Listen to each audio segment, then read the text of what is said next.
от бизнеса в здравейте. Петя Райковска се казвам аз, от Икономедия. Ще ви представя един много усмихнат проект.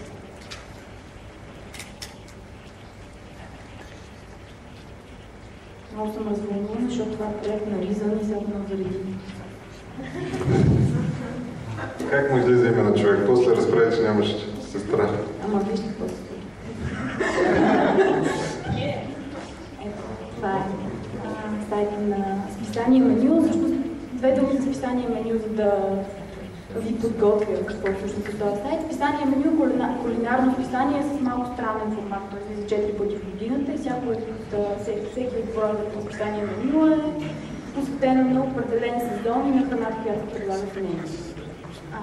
Аз много харесвам списание Меню, защото представя интересни рецепти, т.е. не супер традиционни неща, които всички знаем как да готвим. И обичам да казвам, че Меню е списание за хората, които обичат да готвят, ама нямат време за това. И всъщност, когато решат да сготвят, им се ще да разготвят нещо малко по-така. Нали? За да се скефти те самите и хората, за които го готвят и всичко. Между другото, благодаря на колегите от Ризан, които са направили този сайт, защото той е много прост. Като навигация представя относите неща, които трябва да бъдат представени. Списанието в последната категория. Виждате статии за храна, които са за всички, които имат желание да научат нещо повече за интересни поправки, начини на хранене, продукти. Примерно, може би категорията тук от страни и рецептите. Всеки ден на Меню се качва нова рецепта. Те са разделени много яко на две категории, могат да се търсят в две категории. По вид продукти, по вид, примерно, виждате, български празнично меню и така нататък. В сайта има една много готина опция, която се нарича Моето меню, т.е. персонализиране до един момент след регистрация. Може да си добавиш рецепти към нещо като твоя подстраничка. Не ще да не вземем.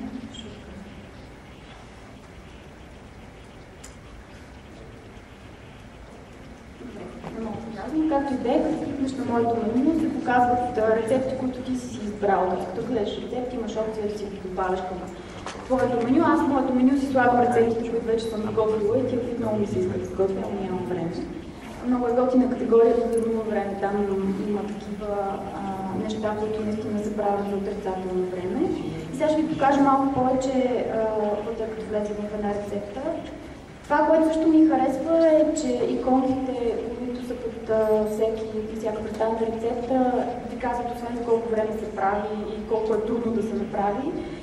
Показват ви какви напитки се комбинират, което е яко, защото аз примерно си нямам идея как да комбинирам различни неща и също за какъв сезон е подходящо. И една нова,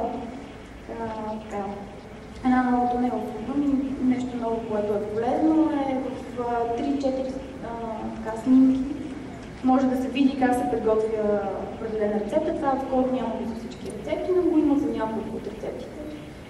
Имаме желание това нещо да е видео, но за момента е само на този етап, което също не е лошо.